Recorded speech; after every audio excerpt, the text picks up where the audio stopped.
Հայաստանը այս ընտրական պրոցեսներից առաջ հետաքրքիր իրավիճակում է, մի տարօրինակ բան կա, իշխանության հիմնական առաջատար մրցակիցը գտնում է կալանքի տակ 9 ամիս, հաստատիորեն իշխանությունը պայքարում է նրա նկարի դեմ միայն, խոսքի ազատությունը սահմանափակված է, այսինքն մարդը մենք քննչական կոմիտե նամակներ են գրել, պատասխանները դրական չենք ստացել, խոսքի ազատությունը սահմանափակված է իր կողմից։ Սահմանափակված է նաև դրական չենք ստացել, հաստատում չենք ստացել, ստացել է պատասխան, որ մենք իրավասու չենք դատարանի վճիռը մեկնաբանենք։ Իսկ դա նշանակում է, որ մենք հարցրել ենք, իրավասություն ունի, իրավունք կա, որպեսզի հանդես գա իր դեմքով հայտարարությամբ։ Պատասխանը եղել է այդպես լողուկ պատասխան։ Այս անարդար վիճակի մասին արձանագրումներ արել են նաև միջազգային իրավապաշտպանները, երեք հենց այդ մասին նախնական գնահատողական մոնիթորինգի արդյունքներ են հրապարակվել, ինչ կփոխեն այս հայտարարությունները եւ ել ինչ արձանագրումներ ունեք, որոնց մասին հանրությունը տեղյակ չէ։ Պատկերացրեք մի իրավիճակ մեր երկրում, որը երբեք գրեթե չի եղել։ Իշխանության հիմնական մրցակիցը, ումից իրենք փաստացի վախ ունեն մեծ, սահմանափակված է խոսքով, սահմանափակված է իր ժողովրդի հետ շփման հնարավորությամբ, բայց անգամ դրանից հետո հարցումները, բոլոր հարցումները ցույց են տալիս, որ մեր հասարակությունը աջակցում է Սամվել Կարապետյանին եւ Սամվել Կարապետյանի ուժին, եւ մեր հասարակությունը մեծ փոփոխության կարիք ունի, անգամ իրենց հարցումներով իրենք ընդամենը հասարակության 24%-ի աջակցությունն են վայելում, 75%-ը, 70%-ը մեր հասարակության դեմ է, նրանք պայքարելով Սամվել Կարապետյանի նկարի դեմ, հաստորեն նկարիցել են պարտվում։ Ասում են թող հեռախոսը վերցնի լայվ մոտ, նվիրում էին, ես երևի միջոցով Այսպես պատասխանեմ, դիմել ենք քննչականին, քննչականը պատասխանել է, որ իրավասու չէ մեկնաբանել։ Պրոբացիան կարող ենք մի հատ էլ դիմել, մեր փաստաբանները 2 անգամ դիմել են։ Բայց եթե այստեղ եմ ասում, եթե հնարավորությունը տրվի, դա շատ կարևոր փոփոխություն է։ Եթե բաց չթողնեն նորից կալանքից, ինչ է։ Դուք պատկերացնում եք, մարդը գնում է ընտրության, իր մրցակցին, հիմնական մրցակցից ումից վախենում է, բոլոր սահմանափակումները կիրառում է նրա նկատմամբ, բայց էլի չի կարողանում։ Սամվել Կարապետյանը ներողությունում է փորձել ճնշել։ Արտաքին հետախուզության ծառայության հայտարարությունը կարդացել եք, ըստ էության մեղադրանքները դեպի ձեր կողմ են, ում է փորձել ճնշել Սամվել Կարապետյանը։ Սամվել Կարապետյանը տնային կալանքի տակ է 8 ամիս։ Դրանից առաջ։ Հետաքրքիր է։ Արտաքին հետախուզական, ես շատ ուրախ եմ, որ մեր երկիրը ունի արտաքին հետախուզական ծառայություն, որի ղեկավարը սակայն Քրիստինն է Գրիգորյանը։ Այո, մարդու իրավունքների պաշտպանը, նախկին։ Շատ ուրախ եմ, որ ունի այդ ծառայությունը, բայց այդ ծառայությունը միայն ներքին գործերի մասին է խոսում, ոնց որ դարձել է ներքին գործերը մեկնաբանող, երկրի ներքին քաղաքական կյանքը մեկնաբանող կառույց։ Հուսով եմ այդ ծառայությունը շատ մեծ գործ ունի Հայաստանում մեր հակառակորդ երկրների կողմից ազդեցության գոտիների ավելացման դեմ պայքարելու։ Ռուսաստանից մարդիկ եք պատրաստում բերել։ Հաշվի առնելով, որ օրեր առաջ վերաքննիչ դատարանը չբավարարեց բողոքը եւ պարոն Կարապետյանը կրկին մնաց տնային կալանքի։ Ես կարծում եմ, որ վերջին հարցումներից հետո, մարդկանց կարծիքի ուսումնասիրություններից հետո նրանց վախը ավելացել է եւ նրանք ամեն ինչ անելու են, որ Կարապետյանը մնա կալանքի տակ, Կարապետյանը չշփվի իր ժողովրդի հետ։ Ալեն Սիմոնյանը իր էջում հրապարակել էր ամերիկյան միջազգային հանրապետական ինստիտուտի հարցումները, ըստ որի Փաշինյանը վստահության 18%։ Այդ նույն հարցումները 2021 թվականի ընտրություններին ընդդիմությանը 1% ձայն էին կանխատեսում։ 1% ձայն ընդդիմությանը, երբ ընդդիմությունը հավաքեց 350,000-ի կարգի։ Այսինքն հնարավորությունը բավական լայն է եւ անգամ եթե 21 թվին իրենք այդքան են ասել 1%, հիմա անգամ չեն էլ կարողանում թաքցնել, բայց անգամ իրենց հարցումներով իրենք մեր հասարակության 70%-ը իրենց հետ չի։ Ընտրությունների գեոպոլիտիկ համատեքստին անդրադառնալով, նայեք հիմա մեր կողմ Ուզում եք մի բան եմ ուզում ձեզ առաջարկեմ, կարելի է։ Մի հատ Լավ, խնդրում եմ չվիճեք, ես բանկապ կարելի է հարցնել։ Գեոպոլիտիկ համատեքստին անդրադառնալով մեր շուրջը պատերազմ է, դրսում հայտարարություններ են լինում հիբրիդային գործակալների որսի հետ կապված, հասկանալի է, որ դրսից աջակցություն կա, հայտարարություններ են հնչում նաև տարածաշրջանային տարբեր խաղացողների կողմից, այս գեոպոլիտիկ համատեքստում ինչպես է գնահատում ձեր հաղթանակի շանսերը, ընդդիմության հաղթանակի շանսերը, եթե կոնսենսուս կա կոնկրետ անձի շուրջ, կոնկրետ իշխանության շուրջ։ Կոնսենսուս չկա, կոնսենսուսը միայն այսքան ժամանակ Թուրքիայի արտաքին գործերի նախարար Ֆիդանն է ասել, որ շատ կուզենար, որ Փաշինյանը շարունակեր իր գործունեությունը, որովհետև ինչպես մենք տեսնում ենք,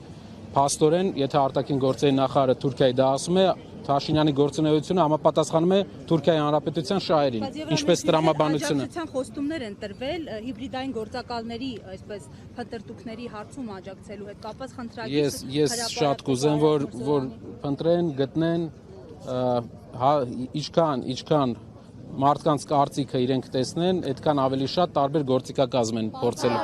Այս օրերին իշխանականները նման պնդումներ են անում, որ Սամվել Կարապետյանի այս ընտրություններին մասնակցելու միակ ակնկալիքն այն է, որ ձայները հավաքի եւ Ռոբերտ Քոչարյանին դառնի վարչապետ։ Սա շնորհակալ եմ շատ, այս հարցը շատ կարևոր հարց է։ Պատկերացրեք 8 ամիս իրենք աշխատել են Սամվել Կարապետյանի հետ կապված ինչ որ վատ բան գտնեն։ 8 ամսվա ընթացքում որևէ բան չեն գտել եւ այս հայտարարությունները են ապացույցն է, որ չեն կարողանում մարդու հետ կապված ինչ որ բան գտնեն։ Իրեն պետքա կապեն, իրենց պետքա կապեն այն մարդկանց հետ, ում հասարակության մի մասը ունի հակասական վերաբերմունք այլ ուժերի հետ։ Այսքան ժամանակ մի մասը ունի դրական վերաբերմունք, մի մասը հակասական։ Այսքան ժամանակ չեն կարողանում, դա ապացույցն է, որ իր հետ կապված հակա ինչ-որ բան չեն կարողանում ասել։ Մարդը պատկերացնում եք 60 տարի աշխատել է ամենալայն մասշտաբով եւ չեն կարողանում բան գտնել, բացասական։ Հայաստանի հաջորդ վարչապետը Սամվել Կարապետյանն է։ Հայաստանի հաջորդ վարչապետը պետք է լինի տնտեսական գործիչ, պետք է լինի, ես հայտարարում եմ, նոր մարդ։ Մենք պետք է նոր ղեկավար բերենք Հայաստան, տնտեսական ղեկավար, որը լուծի աղքատության հարցը։ Պարոն Կարապետյան, կներեք, Քոչարյանի աջակիցները Սամվել Կարապետյանը լինելու է Հայաստանի Հանրապետության հաջորդ վարչապետը։ Եթե քաղաքացիական պայմանագիր կուսակցության շատ падգամավորներ որոշեն աջակցել Սամվել Կարապետյանին, որ նա լինի, մենք աջակցությունը որպես այդպեսին մենք չենք բացառում բոլոր ուժերի կողմից, բայց հաջորդ երկրի ղեկավարը պետք է լինի նոր մարդ, որ այս պառակտումները մեր երկրում վերանա։ Քոչարյանի աջակիցները ասում են, պարոն Կարապետյան, որ Հայաստանին պետք է ուժեղ առաջնորդ եւ այդ ուժեղ առաջնորդը ոչ թե Սամվել Կարապետյանն է, այլ Ռոբերտ Քոչարյանը։ Այն մյուս կոնկուրենտ օֆիցիալների, որ իշ թեզեր են առաջ տանում, ասում են, որ ընտրություններով հնարավոր չի հաղթել, պետք է գնալ իմպիչմենտի ճանապարհով կամ պետք է լայն կոնսոլիդացիա բոլորը միավորվեն։ Չնայած որ իմպիչմենտականներից մարդը եկավ հիմա ձեր մոտ։ Մեկ բան ասում են նույն ուժեղ Հայաստան Հաշտեք ընդդիմադիր ձեր ուժերի հետ, թե փոխադարձ կամ Ընդդիմադիր ասելով միասեր չէ, միատար չէ ընդդիմությունը։ Մենք քանի որ նոր ուժ ենք, մենք ունենք լրիվ ուրիշ պատկերացում Հայաստանի ապագայի հետ կապված։ Մյուս ընդդիմադիրները ունեին պատկերացում, որը մինչև հիմա իրացրել են։ Լավ են իրացրել, վատ են իրացրել, թող մեր հանրությունը որոշի, բայց իրենց իրավունքն է, իրենց օրակարգը։ Քաղաքական պայքար է, իրենք ցանկանում են ունենան ավելի շատ աջակցություն։ Հայաստանից դուք ընտրողների բերել եք փորձում գալ իշխանության, ասում է, եթե ԿՊ-ն չլինի իշխանություն, պատերազմ է լինելու, սա արդյոք դիտարկվում է Հայաստանի պատմության մեջ ամենաշատ պատերազմը ազնիվ լինենք, որ իշխանությունն է բերել։ 3 պատերազմ բերել է մի իշխանություն, պատկերացնում եք նա սարքել է խնդրեմը, հիմա ուզում է խնդրեմը ցույց տա, որ լուծում է այն խնդրեմը, որ նա է սարքել։ Ու ասում է ես եմ խաղաղություն, 3 պատերազմ ես բերել։ Ինչը նշանակում, դու ինչն է մեր առհավաճան ու 3 էլ ամեն օր դուրս է գալիս ասում է եթե սա չանենք կլինի պատերազմ, եթե սա չանենք կլինի պատերազմ, ամեն օր որ մեզ վախեցնում է 8 տարի անընդմեջ աշխատում է մեր ինքնավստահության դեմ եւ եթե իրեն հաջողվեց ջարդել այր ինքնավստահությունը հետագայում ամեն օր դուրս է գալու ասելու է եթե էսի չանենք օրինակ եթե ընդդիմության առաջնորդի ուժը գա Սամվել Կարապետյանը լինի երկրի ղեկավար ինչ որ բան է մտածելու միշտ ժողովրդին ենթարկելու է վախի բայց այն վախի այն պատերազմների արդյունքն է սա որը նա է բերել որը նա իր բանակցությունից դուրս գալով է բերել չեմ ասում ագրեսորը Ադրբեջանն է բոլորս էլ գիտենք բայց նա քարտեր է տվել որպեսզի միջնորդների ֆակտորը դուրս գա միջնորդները էլ չաջակցեն մեզ նա տվել է հիմք դուրս գալով բանակցությունների զրոական կետով սկսելով բանակցությունները որպեսզի ագրեսորը ագրեսիա կիրառի մեր հանդեպ պատերազմի ռիսկը մի քանի տար ունի առաջինը դիվանագիտական տարն է մենք տեսնում ենք մի երաշխավորով մի վկայով խաղաղությունը դա ուղղակի թուղթ է մենք ունենք մի վկայով խաղաղություն որը խաղաղության երաշխավորը չունենք այս բանը վկան պատերազմում է Իրանի դեմ, որը 4 կիլոմետր հեռավորությունը ճանապարհից։ Դուք պատկերացնում եք, ես կուզեի սա ավարտեի շատ կարևոր է։ Երկու երաշխիք ունի Հայաստանը։ Դա առաջինը մեկից ավելի երաշխավոր ունենալն է, շատ կարևոր է, որ մեր երկիրը մեկից ավելի երաշխավոր ունենա, որպեսզի այլ երկրների հակամարտության խաղաթուղթը չդառնա։ Եվ երկրորդ տարածաշրջանային մենք գիտենք մինչև այս իրադրությունը, որ Իրանը պատրաստ էր հողի վրա երաշխավորել Հայաստանի տարածքային ամբողջական, պատրաստ էր իր զինվորով երաշխավորել Հայաստանի տարածքային ամբողջական։ Մենք տեսնում ենք այլ տարածաշրջանային դաշնակիցներ, որոնք պատրաստ էին աջակցել։ Մեզ պետք է դա եւ երկրորդը մեզ պետք է վերականգնել բանակը։ Մեզ պետք է վերափոխել բանակը 21-րդ դարի բանակ է մեզ պետք։ Այս տեխնոլոգիական զարգացման ժամանակաշրջանում բանակը արդիականացումը բանակի էժանացել է ավելի մատչելի է բանակ պահելը հիմա քան օրինակ 5 տարի առաջ եւ մենք հնարավորություն ունենք ներկայացնելու ենք հանրությանը հայկական բանակի ուժը վերականգնելու մեր ծրագիրը մոտակա օրերի ընթացքում Պարոն Կարապետյան երեխեք թույլ տվեք հարցեր տանք Կարող է արգելվել ձեր մասնակցությունը ընտրություններին։ Այլ սցենարներ ունեք, ինչ կլինի, եթե օրինակ ձեզ չգրանցեն։ Տեսեք։ Կուլտուրա չունեք մեկը Մենք պետք է համերաշխ լինենք իրար հետ։ Ասեմ մասնակցությունների հետ կապված, որ պահին իրենք տեսան եւ մեծ տարբերությունը տեսան հասարակության աջակցման, տեսան, որ Սամվել Կարապետյանի ուժը դառնում է գլխավոր եւ փոփոխությունը եւ արդեն իրենք տեսել են որ փոփոխություն բերելու ուժն է նրանք սկսելու են գործիքներ մանգալ ոչ ժողովրդավար բայց նրանք չեն հասկանում որ հասարակության 70% իրենց դեմ է այդ գործիքները աշխատելու են դելեգիտիմացնելու են իրենց դելեգիտիմացնելու են ամբողջ հայկական ժողովրդավարությունը ոչ թե հիմա այլ տասնամյակներ առաջ եթե դու քո հիմնական ընդդիմադիրից եթե դու քո հիմնական ընդդիմադիրին ամեն անգամ կարողանալու ես ինչ որ ձև սահմանափակես տեսնելով որ ընդդիմադիրդ հաղթում է ուրեմն բոլոր իշխանությունները նույնը անելու են ինչու է պետք ժողովրդավարություն Պարոն Կարապետյան Պարոն Կարապետյան, դուք Ռուսաստանից ընտրողների բերելու եք Հայաստան, որի մասին այդքան հավեկված խոսում են։ Ավտոբուս ոնց կազմակերպել է դա։ Անուններ են տալիս, որոնք արդեն Ռուսաստանում տենց հավաքագրում են։ Ոնց եք դա պատկերացնում, օրինակ տեխնիկապես ոնց դա կլինի։ Մարդիկ հավաքվելու են ավտոբուսով, գան։ Մենք չգիտենք, այս սցենարը դուք ասենք բոլորը գնա։ Սամվել Կարապետյանի պաստառով Boeing-ները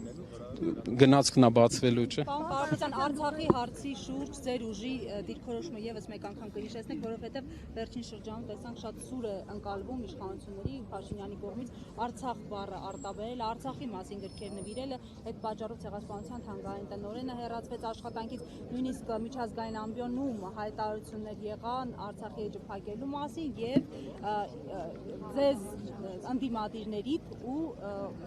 եկեղեցուն մեղադրեցին խաղաղության դեմ գնալու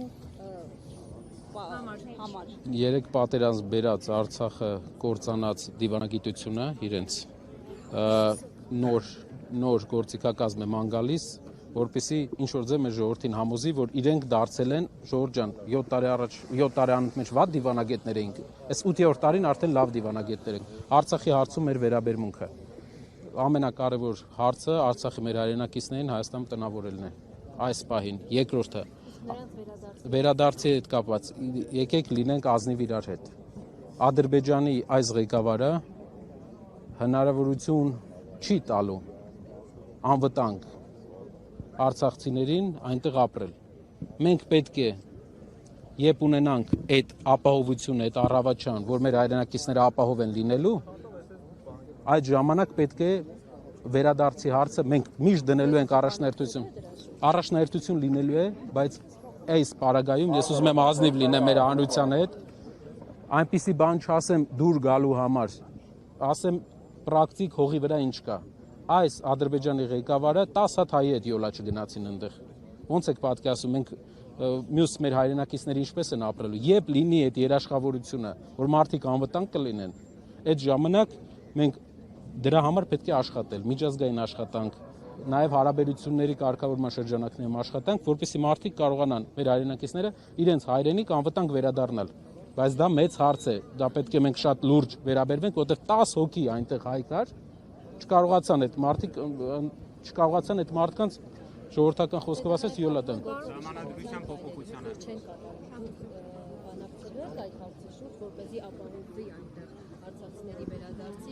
Այո, բայց այդտեղ պետք է անվտանգային գործիքակազմեր մեր հանրությանը։ Նաև շատ կարևոր է գերիների վերադարձի հարցը։ Ձեր իշխանության գալու պարագայում դուք քիչ առաջ բանակցությունների մասին խոսեցիք, նաև այդ թեմայով բանակցություններ լինելու են, թե չէ, որովհետև դա հայության խոցելի մասն է։ Շատ խոցելի հատված է, մենք տեսնում ենք մեր կառավարության ղեկավարը ինչպիսի լուրջ բանակցություններ էր տանում Ամերիկայի նախագահի հետ գերիների վերադարձի, երբ Ամերիկայի նախագահը հայտարարեց, որ գերիների հարց կա, նա նշանով փորձեց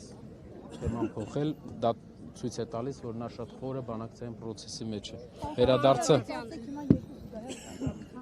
մեր դատական իրականության մեջ հետընտրություններին պատրաստվելու, որը ատյանում է ավելի դժվար եւ առաջնահերթ մերը որն են։ Գիտեք, դժվարություն մենք չենք տեսնում այդքան, եթե ազնիվ լինենք, որովհետև կա ժողովրդական աջակցություն։ Այսինքն մարդիկ երբ ինձ տեսնում են, հարցնում են, ասում են դժվար չի։ Երբ դու քայլում ես փողոցով,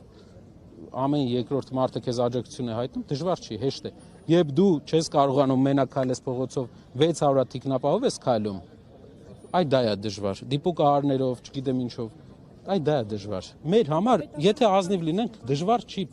մեր պայքարը դժվար չի, որովհետև կա աջակցություն։ Երբ հասարակությունը չուզենա, այդ ժամանակը Այս պահի քանի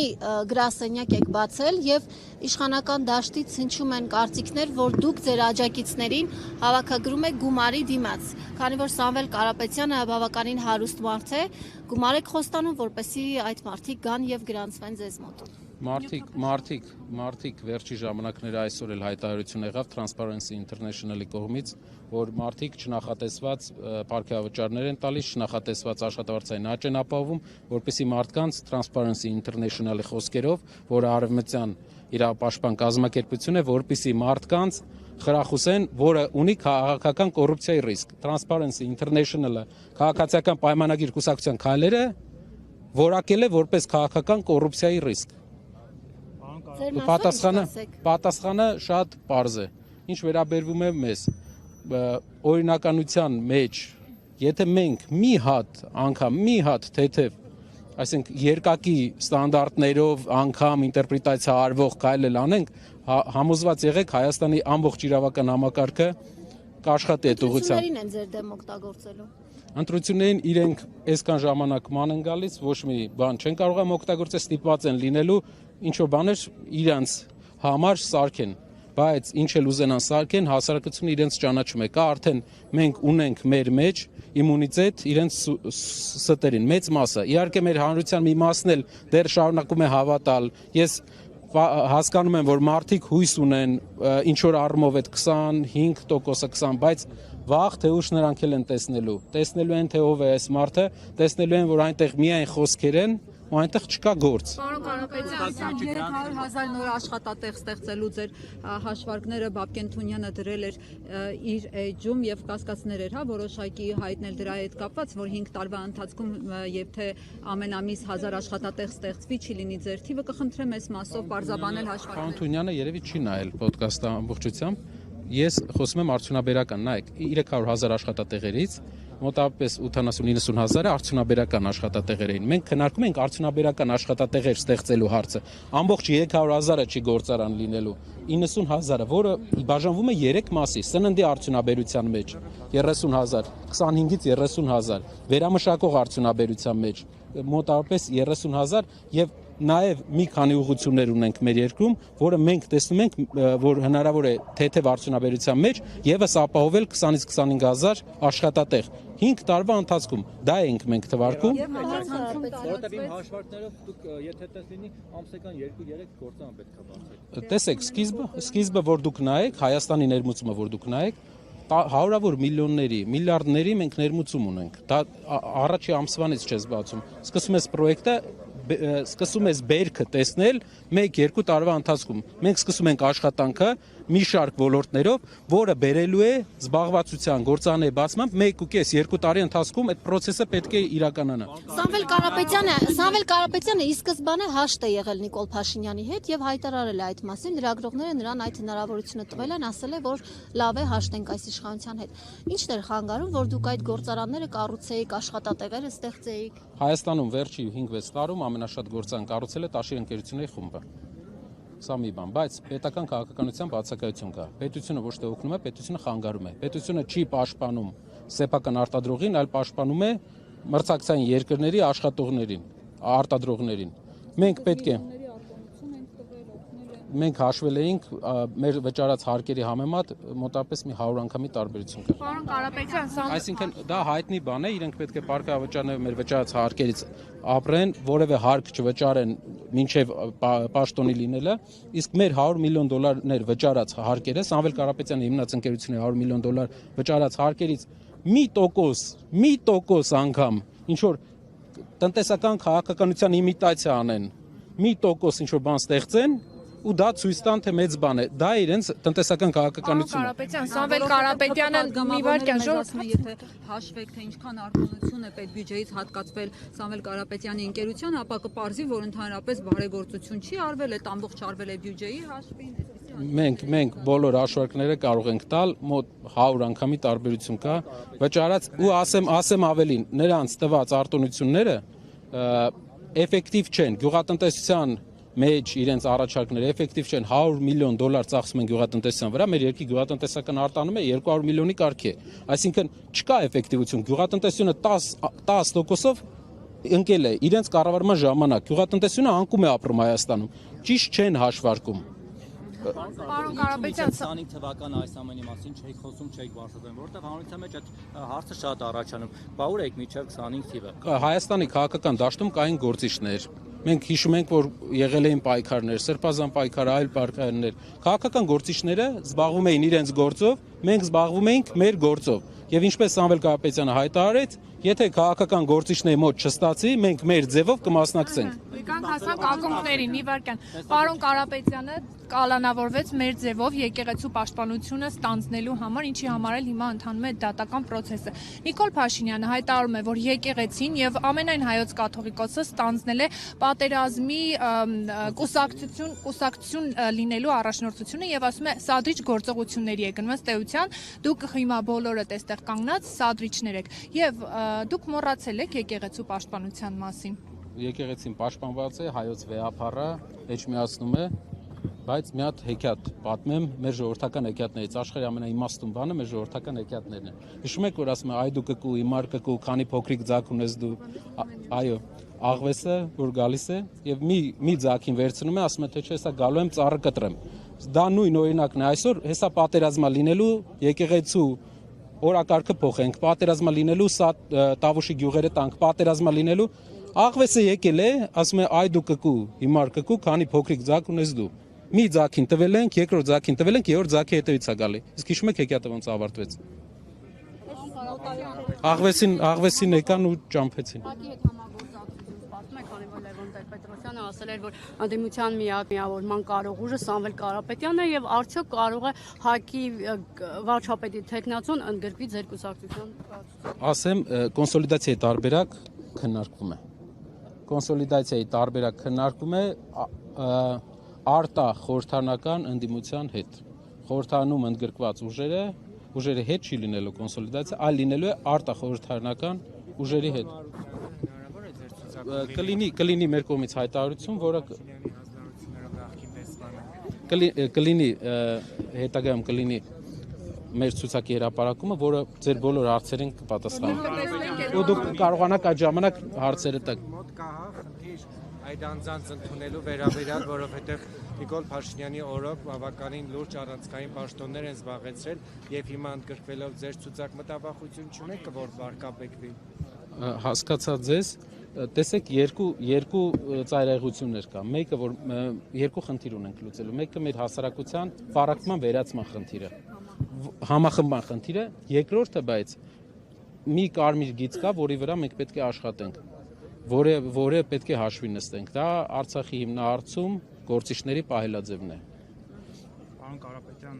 դա դառնալ է լակմուսի թուղթ, ով է ձեր հետ, ով ձեր հետ։ մի հարց տամ բայջան։ Պարոն Կարապետյան, նախ թեմայից մի փոքր շեղվելով, ամիսներ առաջ եւ խոզարկություններ սկսվեցին Տաժիր գրուպի գրասենյակում, նաեւ ձեր տանը մենք տեսանք դիմակավորված, բացի այդ մեր ձևով գլխարկից եւ շապիկից, ինչ որ բան հայտնվեցին այս մասով, ինչ նորություն կարող է։ Ոչ բան, ինչ պետք է լինի։ Դա ուղղակի ճնշման գործիքակազմ է, որ փորձում են կիրառել, բայց ել եմ ասում չի աշխատում։ Վերաբերյալ գործի ընթացքի մեջ։ Ոչ մի ընթացքի։ Պարոն Կարապետյան, վերջերս իշխանամը հետ այսպես էջերը լուր է տարածել, որ հարցումներ եք արել, այդ հարցումները չի գոհացրել ձեզ եւ փորձել եք ձեր թիմակիցներին այսպես ինքնավստահություն հաղորդել, ասել, որ մեկ հաղթանակ եւ այլն։ Եկեք մի հատ բան պայմանավորվենք իրար հետ։ Մամուլի ներկայացուցիչները որոշում են անկախ հարցման ընկերություն, որը կապ չունի այս իշխանության հետ, կապ չունի նախորդ իշխանության հետ։ Խնդրում եմ, որոշեք։ Այո, բայց պետք է նայենք ֆինանսավորման հարցը, Գոհար ջան, դա մենք դուք կարող եք ասել, ու ով անցկացնի հարցումը, ով հարցումը անցկացնի, եւ խնդրում եմ, բայց մի նախապայմանով հրապարակելու եք։ Ասեմ, տարբերությունը կա սոցիոլոգիայի մեջ, կա տարբերություն, դու պետք է ընտրական ընտրանքը ապահովենք։ Այսինքն, որ գյուղերի բնակիչների համամասնությունը, քաղաքի, Երևանի, տարիքային համամասնությունը, խնդրում եմ, պատրաստ եմ, եկեք կազմակերպենք, դուք ընտրեք բոլորով մի հատ արդար, պարզ, հարցումանող, իհարկե շատ են